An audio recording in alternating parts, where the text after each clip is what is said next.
صرف ایک منٹ.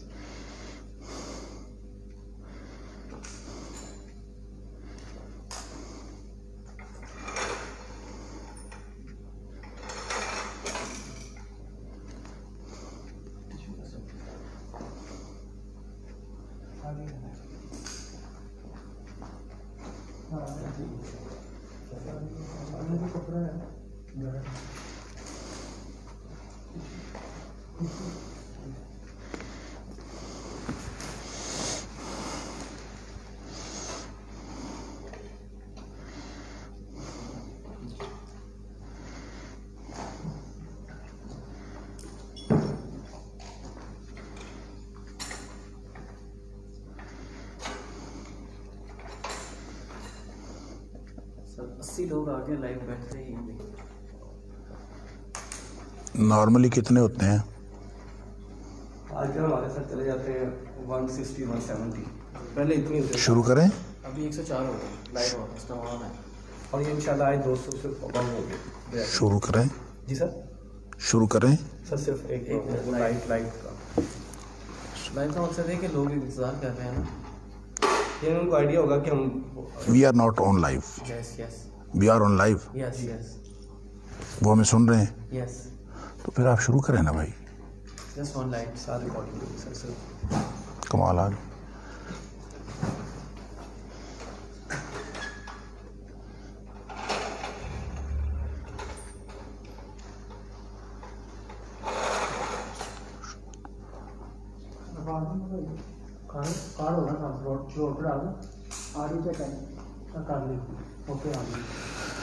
اعوذ باللہ من الشیطان الرجیم. بسم اللہ الرحمن الرحیم.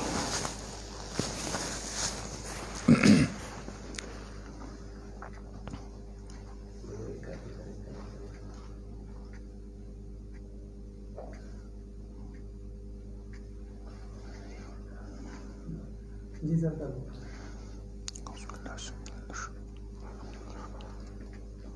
السلام علیکم ورحمۃ اللہ وبرکاتہ.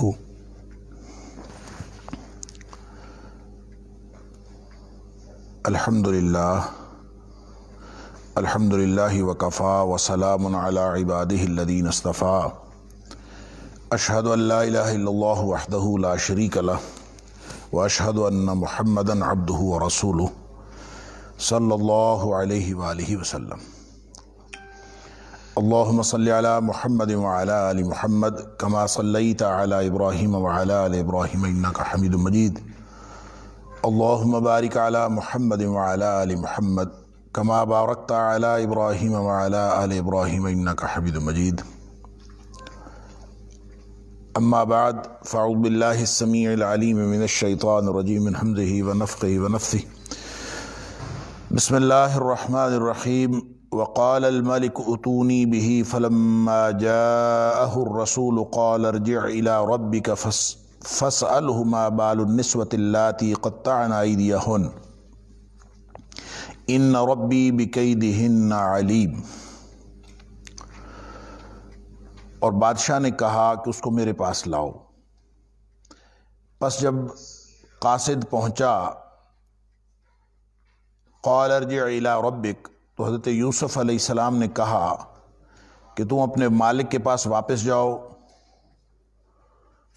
اور اس سے جا کے پوچھو کہ ان خواتین کا کیا حال ہے، کیا معاملہ ہے جنہوں نے اپنے ہاتھ کاٹ ڈالے تھے. ان ربی بکیدہن علیم. بے شک میرا رب جو ہے وہ ان کے مکر و فریب سے بخوبی واقف ہے، اس کو جانتا ہے. آیت نمبر 50 سورہ یوسف سے آج کے سبق کا آغاز اللہ کی توفیق سے ہو رہا ہے. حضرت یوسف علیہ السلام کے اس پورے قصے کے اندر، اس پوری کہانی کے اندر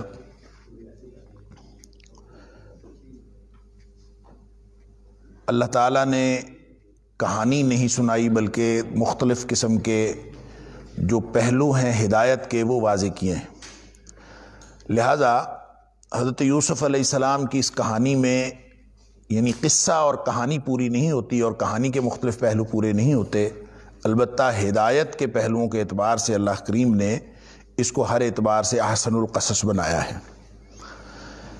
اب یہ قصہ آگے بڑھتے ہوئے، یہ بیان آگے بڑھتے ہوئے یہاں تک پہنچا ہے کہ یوسف علیہ السلام کو کئی سال جیل میں رہنا پڑا ان مصلحتوں کے باعث جو اس وقت کے مصر کے حکمرانوں کے مد نظر تھیں، یا پھر حضرت یوسف علیہ السلام نے خود جو جیل کو پسند کیا کہ خواتین مصر کے فریب سے بچنے کے لیے۔ بہرحال بے گناہی میں ایک لمبی قید حضرت یوسف علیہ السلام نے کاٹی اور اتنا لمبا صبر کیا۔ تو جب ایک موقع آیا کہ جب بادشاہ وقت کو خواب میں کوئی ایسی چیز نظر آئی جس کے لیے وہ پریشان ہوا، 7 گائیں اس نے دیکھی، موٹی تھیں، اور 7 جو تھیں وہ دبلی پتلی تھیں، اور اسی طرح 7 انہوں نے خوشے دیکھے جو خشک تھے، اور 7 ہری بھری بالیاں تھیں۔ تو اس نے اس خواب کی تعبیر حاصل کرنے کی کوشش کی، اور جو کہیں سے بھی تعبیر نہیں ملی تو بالآخر وہ تعبیر بتانے کے لیے اس قیدی کو یاد آیا کہ میرے جیل کا ساتھی تھا جو پوری طرح سے تعبیر بتا سکتا تھا، اور اللہ تعالیٰ نے اس کو یہ ملکہ عطا فرمایا تھا۔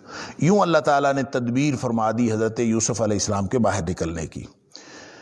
تو اس نے اپنے بادشاہ سے ساری بات کی جو جیل سے قیدی رہا ہو کے آیا تھا، اور اس نے بادشاہ کو جب ساری بات بتائی تو اس نے کہا کہ جا کے اس سے تعبیر پوچھو۔ تعبیر پوچھی تو انہوں نے بڑی شاندار ایک نہ صرف تعبیر بتائی بلکہ ایک شاندار تدبیر بھی بتا دی کہ حالات خراب ہونے والے ہیں، 7 سال تو بہت اچھے گزریں گے، اس کے بعد 7 سال قحط کے ہوں گے، اس کے لیے اس طرح کی تدبیر کر لینا کہ جو غلہ تم کاشت کرتے ہو اور جو اگاتے ہو اس کو خوشوں کے اندر، بالیوں کے اندر ہی چھوڑ دینا، سٹے کے اندر ہی، اور اس کو باہر نہ نکالنا تاکہ وہ خراب بھی نہ ہو، یعنی اس کو سٹور کر کے رکھ لینا۔ ایک بڑی شاندار تدبیر بھی بتائی پوری، یعنی اس قومی جو مسئلہ درپیش ہونے والا تھا اس کے لیے۔ تو بادشاہ کو بڑی حیرت ہوئی کہ اتنا سیانہ آدمی اور اتنا شاندار آدمی وہ جیل میں پڑا ہے، تو جاؤ اس کو جا کے لے آؤ۔ تو یہاں سے آج کے سبق کا آغاز ہو رہا ہے، وقال الملک اتونی بہ، جا کے اس کو لے آؤ۔ اب بادشاہ بلا رہا ہو اور ایک آدمی بغیر کسی گناہ کے جیل میں ہو، ایک لمبا عرصہ جیل میں ہو، اور آدمی بھی کون؟ جو اللہ کا نبی ہو، حضرت یوسف علیہ السلام، اور وہ ایک لمبا عرصہ بغیر کسی گناہ کے وہ جیل میں ہے، اور جیل سے نکلنے کا وقت آیا ہے۔ فلما جاءہ الرسول، جب وہ قاصد پہنچا، بلانے والا جس کو بھیجا گیا تھا ہر کارے کو، قال ارجع الی ربک، تو نکلے نہیں ہیں فوراً، بلکہ کہا کہ واپس جاؤ، اپنے مالک کے پاس واپس جاؤ۔ اللہ اکبر! یہ اندازہ کریں کہ یہ بہت ہی کسی صاحب عظیمت کا کام ہو سکتا ہے کہ وہ اس موقع پر بھی، کہ جب اس کے نکلنے کا وقت آیا تو وہ نکل کر بھی پوچھ سکتے تھے، جیل سے باہر نکل کر بھی وہ یہ سوال کر سکتے تھے کہ خواتین کا پہلے معاملہ کلیئر کرو، لیکن انہوں نے جیل سے نکلنے سے پہلے یہ کہا۔ اللہ اکبر! اس کو نبی اکرم صلی اللہ علیہ وآلہ وسلم نے بھی خراج تحسین پیش کیا ہے۔ بخاری شریف کی حدیث ہے کہ نبی پاک صلی اللہ علیہ وسلم فرماتے ہیں کہ اگر میں جیل میں رہتا، اللہ اکبر، سرور کائنات صلی اللہ علیہ وسلم فرماتے ہیں کہ اگر میں جیل میں ہوتا، لَلَبِثْتُ فِي السِّجْنِ مَا لَبِثَ یوسف، جس طرح یوسف علیہ السلام جیل میں رہے جتنا عرصہ، ایک روایت میں آتا ہے طول ما لبث یوسف، جتنا لمبا عرصہ حضرت یوسف علیہ السلام رہے، اگر میں ہوتا اور میرے پاس ثم اتانی الداعی، اور میرے پاس کوئی بلانے والا آتا، لَأَجَبْتُهُ، تو میں نے بھی فوراً نکل جانا تھا، میں نے وہاں پہ بیٹھ کے یہ تاریخ کلیئر نہیں کروانی تھی، یہ ریکارڈ درست نہیں کروانا تھا۔ لَأَجَبْتُهُ، گویا نبی کریم صلی اللہ علیہ وآلہ وسلم نے ان الفاظ میں دراصل حضرت یوسف علیہ السلام کے صبر کی تعریف فرمائی ہے، اس کی تحسین فرمائی ہے، اور ان کو خراج تحسین پیش کیا ہے کہ کیا صبر تھا یوسف علیہ السلام کا کہ وہ اس کے باوجود ڈٹے رہے، اور انہوں نے کہا کہ پہلے جاؤ، واپس جاؤ، قال ارجع الی ربک، اپنے رب کے، اپنے مالک کے پاس واپس جاؤ، اور اس سے جا کے پہلے پوچھو کہ خواتین کا معاملہ کلیئر کرے جنہوں نے میرے اوپر الزام لگایا تھا، فسألہ، اس سے جا کے پوچھو ما بال النسوۃ اللاتی قطعن ایدیہن، جنہوں نے اپنے ہاتھ کاٹے تھے ان کا کیا معاملہ تھا، تو پہلے وہ کلیئر کرو۔ تو یہ ہے وہ بات جو پچھلے درس میں بھی میں نے عرض کی تھی کہ جن لوگوں کو اللہ تعالیٰ نے بہت مقام و مرتبہ دیا ہوتا ہے اور دینا ہوتا ہے، ان کے کردار پر کوئی دھبا بھی اللہ کریم برداشت نہیں کرتا، اور کبھی بھی، یعنی نبی اکرم صلی اللہ علیہ وسلم کی آپ حیات طیبہ دیکھ لیجئے، بچپن میں بھی نبی پاک صلی اللہ علیہ وسلم سے کوئی ایسا کام سرزد نہیں ہوا جو شان نبوت کے منافی ہو۔ نبی کریم صلی اللہ علیہ وسلم کو اللہ تعالیٰ نے بچپن میں بھی، ایک دفعہ نبی پاک صلی اللہ علیہ وسلم فرماتے ہیں کہ میں اپنے ساتھی چرواہے کو اپنی بکریاں دے کے، جب میں بکریاں چرایا کرتا تھا تو اس ارادے سے آیا کہ میں جا کے گانا سنوں گا اور مغنیہ کی محفل اٹینڈ کروں گا، اور میں نے اپنے ساتھی چرواہے کو اپنی بکریاں دیں اور میں بستی میں آیا، لیکن جب بستی میں پہنچا تو ابھی گانا شروع ہونے میں اور مغنیہ کی محفل شروع ہونے میں وقت تھا، تو میں ایک جگہ پہ بیٹھ گیا تاکہ میں انتظار کر لوں۔ تو انتظار کر رہا تھا تو سارے دن کا تھکا ہارا ٹیک لگا کے بیٹھا ہی تھا، تو اللہ تعالیٰ نے نیند مسلط کر دی اور آنکھ کھلی تو اگلا دن شروع ہو چکا تھا۔ گویا اللہ تعالیٰ نے بچپن میں بھی نبی پاک صلی اللہ علیہ وسلم کو ہر طرح کی ایسی خرافات سے محفوظ فرمایا ہے جو شان نبوت کے منافی ہیں۔ یوں اللہ تعالیٰ اپنے بندوں کو محفوظ رکھتا ہے۔ تو یوسف علیہ السلام اگر وہ اس طرح سے نکل آتے تو ایک بات لوگوں کے دلوں میں رہ جانی تھی، یا ایک کہانی جو لوگوں کے زبانوں کے اوپر رہ جانی تھی کہ ایک واقعہ ہوا تھا، وہ واقعہ صحیح تھا یا غلط تھا۔ الزام تو بہرحال یوسف علیہ السلام پر تھا، اس میں اس کی اصل بات کیا تھی حقیقت لوگوں کو معلوم نہیں تھی، لیکن ایک بات منسوب رہتی یوسف علیہ السلام کے ساتھ۔ پھر یوسف علیہ السلام جب اب اللہ کے دین کا پیغام پہنچاتے یا لوگوں کے سامنے اپنا کردار پیش کرتے تو تاریخی ریکارڈ کے طور پر ایک بات ان کے سامنے آ سکتی تھی۔ اس لیے اللہ تعالیٰ نے اس عظمت کردار کے پیکر کو یہ ہمت بخشی اور یہ صبر بخشا کہ تاکہ وہ پہلے ریکارڈ کلیئر کروائے اور اس تہمت سے اپنے آپ کو کلیئر کروائے اور پھر باہر نکلے۔ لہٰذا انہوں نے کہا پہلے جا کے ان سے پوچھو، ان ربی بکیدہن علیم، میرے اللہ کو تو خوب معلوم ہے کہ انہوں نے مکر و فریب کیا تھا، لیکن لوگوں کو معلوم نہیں ہے، لوگوں کے بارے سامنے کلیئر ہونا چاہیے۔ بلا لیا بادشاہ نے، ساری خواتین کو بلا لیا، اکٹھی کر لیں۔ قال ما خطبکن اذ راوتن یوسف عن نفسہ۔ اچھا، یہاں پہ ایک اور نقطہ مفسرین نے بڑا لطیف نقطہ ہے، اور یہ بھی حضرت یوسف علیہ السلام کی کردار کی عظمت کو ظاہر کرتا ہے، اور وہ نقطہ یہ ہے کہ جال میں پھنسانے کی کوشش تو کی تھی اکیلی زلیخا نے، عزیز مصر کی بیوی نے، لیکن جو یوسف علیہ السلام ہیں انہوں نے معاملہ تو کلیئر کرنا تھا اس الزام کا جو زلیخا نے لگایا تھا، لیکن یہ نہیں کہا کہ جا کے پتہ کرو کہ زلیخا نے جو بات کی تھی وہ کیا تھی، اس کی حقیقت، اس کی طرف اشارہ نہیں کیا۔ اب یہ بھی ایک کردار کی عظمت ہے کہ ساری خواتین کی طرف اشارہ کیا تاکہ عزیز مصر کا پردہ باقی رہے اور وہ زلیخا بھی اس کے اندر آ جائے گی۔ تو وہ جو ساری خواتین مصر آئی تھیں اور پھر دعوت کا اہتمام ہوا تھا، اس میں جب ان کے ہاتھ کٹے تھے تو اس واقعے کی طرف اشارہ کر کے، جو زبان زد عام تھا، سب لوگوں کو معلوم تھا کہ کیسا واقعہ ہو چکا ہے، تو اس واقعے کی طرف اشارہ کر کے تاریخی ریکارڈ کلیئر کرنے کا مطالبہ کیا ہے۔ یہ نہیں کہا کہ اس اسپیسیفکلی اس خاتون سے جا کے پوچھے۔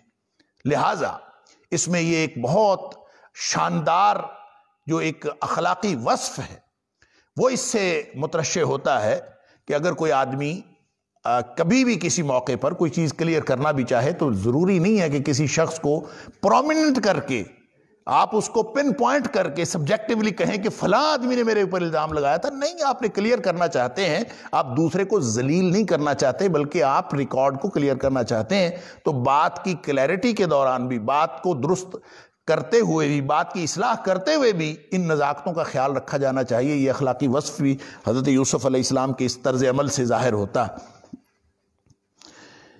اب ساری خواتین کو، چونکہ معاملہ ساری خواتین کا، انہوں نے ساری خواتین کا مینشن کیا تھا، ساری خواتین آ گئیں، تو قال ما خطبکن، کیا معاملہ ہے تمہارا؟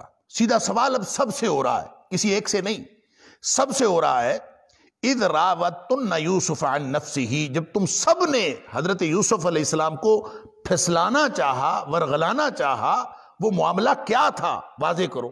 اب یہ زلیخا تو چھپی ہوئی ہے نا، وہ عزیز مصر کی بیوی تو ان ساری بیویوں کے، ان ساری خواتین کے درمیان ایک خاتون ہے، سب سے پوچھا جا رہا تاکہ اس کا پردہ بھی رہ جائے اور یوسف علیہ السلام کے کردار کے اوپر کوئی بات بھی نہ آئے، کوئی حرف بھی نہ آئے۔ لہٰذا یہ کلیکٹیولی ایک انکوائری جاری۔ قلنا حاشا للہ ما علمنا علیہ من سوء، سب بول پڑی اکٹھی کہ ہم نے یوسف علیہ السلام کے کردار میں کوئی خرابی نہیں دیکھی، اب اپنی کیا کرتوت تھی، اپنے کیا معاملات تھے، اپنے دل کی باتیں کیا تھیں، اپنی دل کی حسرتیں کیا تھیں، یوسف علیہ السلام کے بارے میں ان کے اپنے احساسات کیا تھے، اس کا ذکر نہیں کیا انہوں نے کہا کہ یوسف علیہ السلام کے اندر ہم نے کوئی خرابی نہیں دیکھی. گویا جو چیز پوچھی جا رہی ہے اس کے بارے میں انہوں نے وضاحت دے دی کہ ہم نے یوسف علیہ السلام کے بارے میں کوئی خرابی نہیں دیکھی. ما علمنا علیہ، ہمارے علم میں قطعاً کچھ نہیں، من سوء، کوئی برائی کسی بھی طرح کی ان کے اندر نہیں. یہ حاشا للہ کا کلمہ دوبارہ آیا ہے یہاں پہ آیت نمبر 31 میں بھی ہم اس کو سنا ہے. وہ بھی خواتین مصر نے ہی کہا تھا جب حضرت یوسف علیہ السلام کے حسن کی تاب نہ لاتے ہوئے وہ اپنے انگلیوں پر چھریاں چلا بیٹھی تھیں، تو اس وقت انہوں نے کہا تھا کہ حاشا للہ، کہ یہ فرشتہ ہے، یہ کوئی عام آدمی تو نہیں ہے. ما ھذا بشر، یہ تو کوئی آدمی ہے ہی نہیں، انسان ہے ہی نہیں، یہ تو فرشتہ ہے. اس وقت بھی انہوں نے حاشا للہ کہا. یہاں بھی ایک دفعہ پھر قرآن ان کے بیان خواتین مصر کی طرف ہی اشارہ کر کے فرماتا ہے کہ قلنا حاشا للہ، انہوں نے پھر کہا حاشا للہ. اور یہ حاشا للہ کیا ہے، اس وقت بھی میں نے اس کی وضاحت کی تھی. اصل میں یہ استثناء کے لیے اور تنزیہ کے لیے آتا ہے. حاشا، حاشا کا مطلب ہوتا ہے پاک ہے، اللہ ہر قسم کے عیوب سے پاک ہے. حاشا للہ. اور بعض نے اس کو کہا ہے کہ معاذ اللہ کے معنوں میں اللہ کی پناہ میں آتے ہیں. تو یہ ایک گویا کلمہ استعجاب ہے، ایک حیرت اور استعجاب کا کلمہ ہے جس کو کہتے ہیں نا کہ ایکسکلیمیشن، یعنی ایسا موقع، جب کوئی ایسا موقع ہو جب آدمی کے اوپر فوری اور اچانک قسم کے جو احساسات ہیں اس کا اظہار کرنا ہو، تو وہ بعض اوقات اچھے احساسات ہوتے ہیں، بعض اوقات برے، اچانک بہت زیادہ خوشی، بہت زیادہ غمی. تو اس موقع پر جو کلمہ استعجاب عام طور پر نکلتا ہے ان کلمات میں سے ایک کلمہ ہے. رہ گیا یہ سوال، بعض لوگوں کے ذہن میں یہ سوال بھی آتا ہے کہ اس وقت کی جو خواتین مصر تھی ان کی زبان عربی تھی یا وہ مقامی قبطی زبان بولتے تھے؟ وہ کون سی زبان تھی جس زبان میں خواتین نے کہا ہوگا؟ تو قرآن جب ان کو حاشا للہ کہتا ہے تو اس کا مطلب انہوں نے حاشا للہ تو نہیں کہا ہوگا. تو ہو سکتا ہے انہوں نے حاشا للہ کی جگہ کوئی اور کلمہ استعجاب بولا ہو جس کا ترجمہ قرآن حاشا للہ کے طور پر کرتا ہے.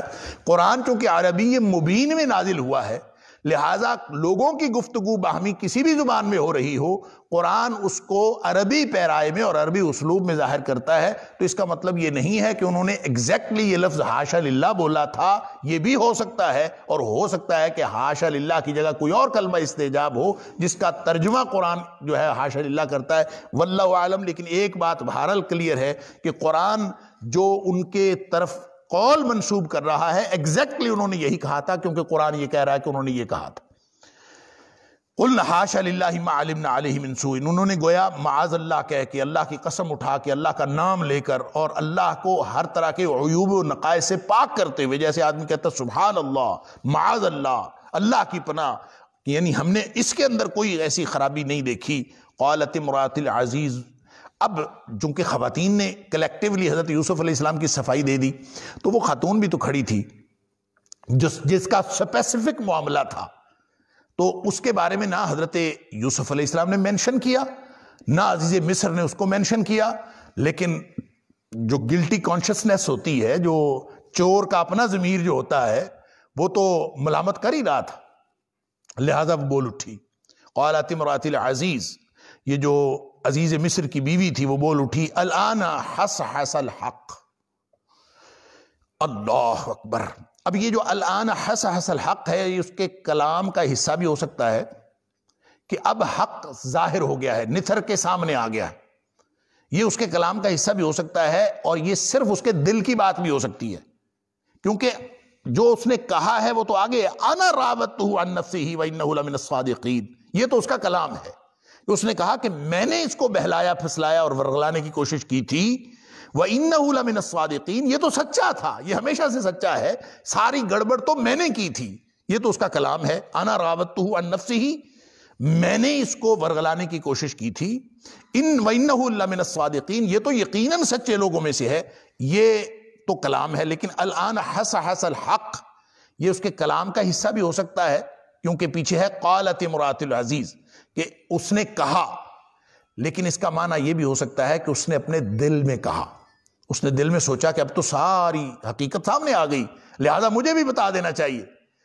تو الآن حصحص الحق. اب یہاں پہ ایک اور بات یہ ہے کہ حق ظاہر ہو گیا، اس کا ترجمہ عام طور پہ کیا جاتا ہے حق ظاہر ہو گیا، اور حق ظاہر ہو گیا ہوتا تو پھر اس کا معنی ظہر الحق ہو جاتا.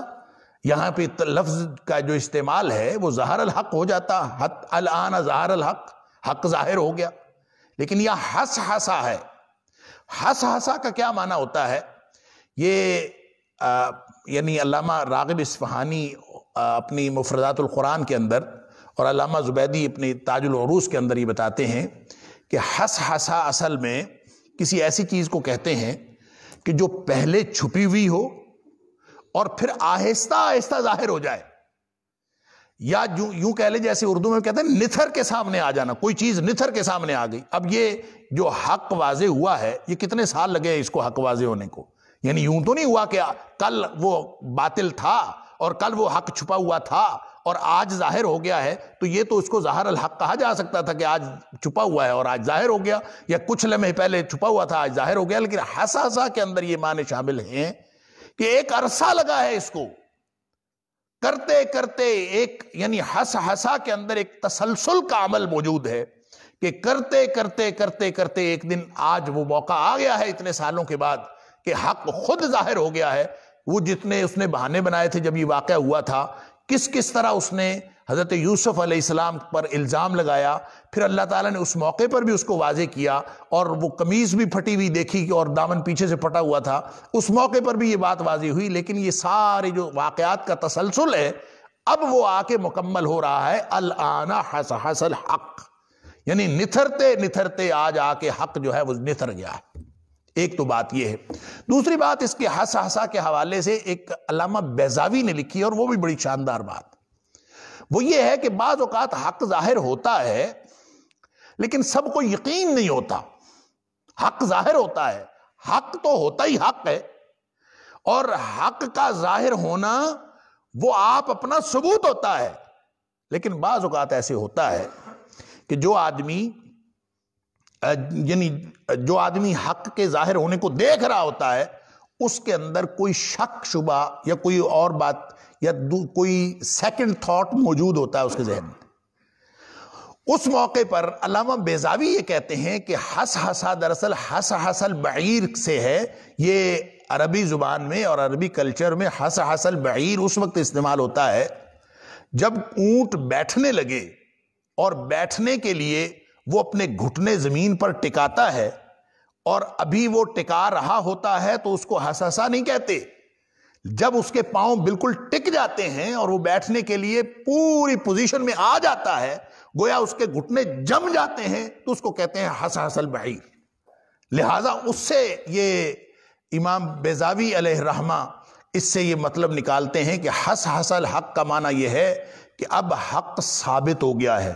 یعنی حضرت یوسف علیہ السلام سچے تھے، یہ تو جستا جستا اس کا اظہار تو ہوتا رہا ہے، لیکن یہ پائے ثبوت کو پہنچ گیا اور اپنی آخری منزل تک پہنچ گیا اور کسی شک کی اور تردد کی گنجائش باقی نہیں رہی. یہ آج ہوا ہے. لہٰذا یہ بھی ایک بڑا زبردست پہلو ہے کہ حق ثابت ہو گیا ہے اور برقرار ہو گیا ہے.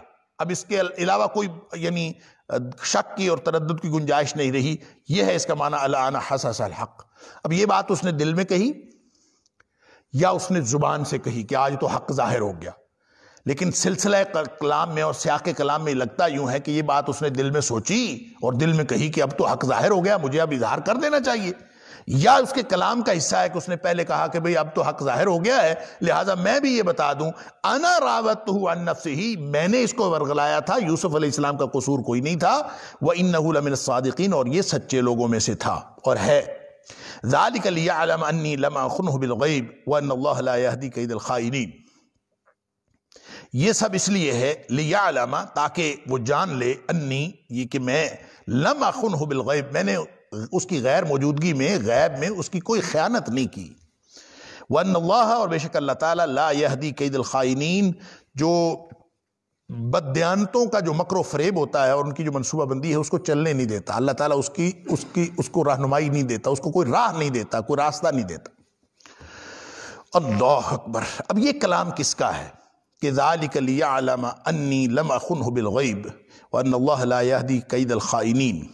یہ بھی اور اس سے اگلی آیت بھی جو 13ویں پارے کی پہلی آیت ہے، یہ دونوں جو آیات ہیں یہ کلام کس کا ہے، اس کے بارے میں مفسرین کا اختلاف ہوا ہے۔ بعض لوگوں کا خیال یہ ہے کہ یہ کلام زلیخا کا ہی ہے، عزیز مصر کی بیوی کا ہی یہ کلام ہے۔ کیوں؟ پیچھے بھی اس کا کلام چل رہا ہے، اور سیاق و سباق کے اعتبار سے اور سیکوینس کے اعتبار سے اسی کلام کا تسلسل ہے۔ اور اس کلام کے تسلسل میں کیا ہوگا کہ انا راودتہ عن نفسہ، میں نے اس کو ورغلایا تھا، وانہ لمن الصادقین، اور یہ تو سچا ہے، ذالک لیعلم انی لم اخنہ بالغیب، یہ اس لیے میں کہہ رہی ہوں، یعنی اگر یہ زلیخا کا کلام ہوگا اور عزیز مصر کا کلام ہوگا تو اس کا مطلب یہ ہوگا کہ یہ ساری بات میں نے واضح اس لیے کر دی ہے لیعلم، تاکہ یوسف علیہ السلام جان لیں انی لم اخنہ بالغیب، کہ وہ اگرچہ یہاں موجود نہیں ہیں، وہ تو جیل میں بیٹھے ہیں، ان کو یہ پتہ چل جائے کہ میں ان کی غیر موجودگی میں بھی میں نے ان کے اوپر اتہام کر کے، ان کے اوپر کوئی الزام لگا کے کسی بددیانتی کا ثبوت نہیں دیا، میں نے کوئی بددیانتی نہیں کی، کوئی خیانت نہیں کی۔ وَأَنَّ اللَّهَ لَا يَهْدِي كَيْدَ الْخَائِنِينَ، اور جو خائنین ہوتے ہیں، جو مکر و فریب کرنے والے بددیانت لوگ ہوتے ہیں، ان کو تو کبھی راستہ ویسے بھی اللہ تعالیٰ نہیں دیتا، ان کا مکر و فریب چلنے نہیں دیتا، وہ کہیں نہ کہیں وہ پھنس ہی جاتے ہیں، اور وہ ہمیشہ آخر کار ان کو رسوائی کا سامنا کرنا پڑتا ہے۔ تو یہ کلام گویا اگر اس کا ہوگا تو پھر اس کا یہ معنی ہوگا، لیکن اگر یہ کلام حضرت یوسف علیہ السلام کا ہے، بعض لوگوں کا خیال ہے کہ یہ حضرت یوسف علیہ السلام کا کلام، بلکہ یوں کہہ لیجئے کہ جو جدید مفسرین ہیں ان میں سے اکثریت کا خیال یہ ہے کہ یہ یوسف علیہ السلام کا کلام، اور جو قدیم مفسرین ہیں ان میں خاص طور پر حضرت علامہ حافظ ابن کثیر علیہ الرحمہ، ان کا خیال یہ ہے کہ یہاں زیادہ یہ بات سیکوینس کے اعتبار سے، سیاق و سباق کے اعتبار سے یہی بات زیادہ درست ہے کہ یہ کلام عزیز مصر کی بیوی کا ہی ہے، یہ حضرت یوسف علیہ السلام کا نہیں۔ لیکن اگر یوسف علیہ السلام کا کلام ہو تو پھر اس کا معنی یہ ہوگا کہ ایک محفل منعقد کی گئی خواتین مصر کے ساتھ، بادشاہ مصر نے ان سے پوچھا اور انہوں نے حضرت یوسف علیہ السلام کی گواہی دی، ان کے سچے ہونے کی گواہی دی، اور اس گواہی کے بعد جب وہ گواہی وہاں پہ ہو گئی اور یہ حق واضح ہو گیا، نثر کے سامنے آ گیا، قرار پکڑ گیا، ثابت ہو گیا، تو اب اس ثبوت کے بعد حضرت یوسف علیہ السلام کو جیل میں پیغام پہنچایا گیا، یقیناً پیغام پہنچایا گیا، کیونکہ یوسف علیہ السلام تو بھی جیل میں بیٹھے ہیں، انہوں نے تو باہر نکلنے سے انکار کر دیا، اور وہ تو ابھی صبر و ثبات کی تصویر بنے ہوئے ہیں، تو وہ وہاں پہ ابھی بیٹھے ہیں، تو یہ جا کے پیغام ان کو پہنچایا گیا کہ وہاں پہ یہ معاملہ ہوا ہے اور خواتین مصر نے یہ کیا ہے، اور آپ کا کردار اور آپ کے عظمت کردار کی گواہی اب خواتین مصر نے بھی دے دی ہے، اور عزیز مصر کی بیوی نے بھی بتا دیا ہے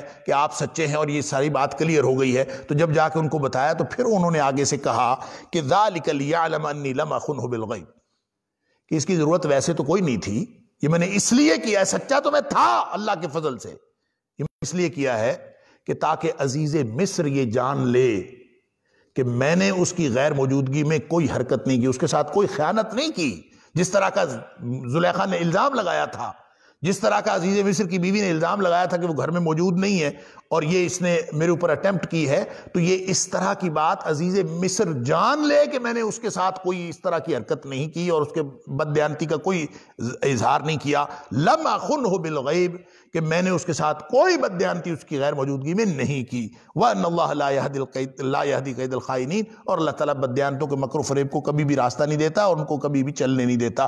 یہ گویا کلام ہوگا حضرت یوسف علیہ السلام کا ان معنوں۔